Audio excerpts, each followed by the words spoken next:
જય હિન્દ, જય ભીમ, જય વિયતમાં. હું લોક ગાયક કાજલ મહેરિયા ઘણા સમયથી ચર્ચાનો મુદ્દો જે વાત મારા પારિવારિક હતી, ઘરની વાત હતી, એટલે ઘરમાં જ રહે એવી ભાવનાથી તમારી સમક્ષ ક્યારે રજૂઆત નથી કરી. પરંતુ આજે હદનો છેડો પાર થઈ ગયો હોય એવું મને લાગે છે. આજે વિડીયોના માધ્યમથી જણાવું છું કે ગત તારીખ 10/10/2025ના રોજ મેં મારી મરજીથી અને પૂરી સ્વભાન અવસ્થામાં ભારતીય સંવિધાનના નિયમો અનુસાર ભારતના સ્વતંત્ર નાગરિકતાના નિયમ મુજબ પુખ્ત વયે મેં મારી મરજીથી અલ્પેશ જોડે લગ્ન કર્યા છે. ના કોઈ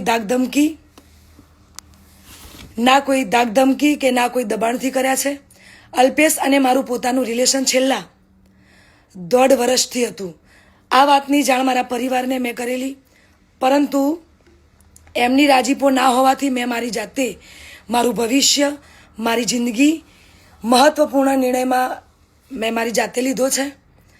એ બાબતે મારો પહેલો ઘણો કે છેલ્લો ઘણો જવાબ આજ રહેશે અને આજ હશે.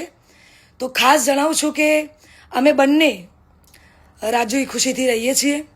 હું મારી આ પર્સનલ વાતમાં ના કોઈ સમાજને કે ના કોઈ વડીલોને ગેરમાર્ગે દોરવા નથી માંગતી. એટલે હું સનાતન ધર્મમાં માનું છું અને સનાતન ધર્મ પ્રેમી જનતા પાસે સાથ અને સહકાર માગું છું. અને ખાસ એ વાત કે હું ધર્મ પરિવર્તન કરવા નહોતી માંગતી, એટલા માટે અત્યાર સુધી હું ચૂપ હતી.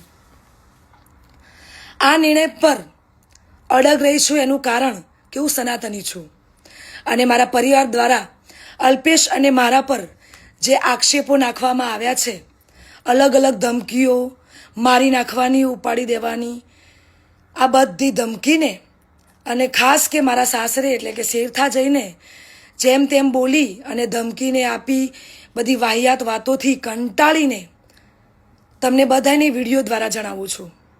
અને આજ પછી આવી કોઈ પણ ફાલતુ વાતોનો મારે જવાબ આપવો પડે એવું હું જરૂરી નથી માનતી. તો પ્લીઝ, આજ સુધી મેં લોકોનું અને મારા પરિવારનું જ વિચાર્યું છે, પણ હવે હું મારું વિચારીશ.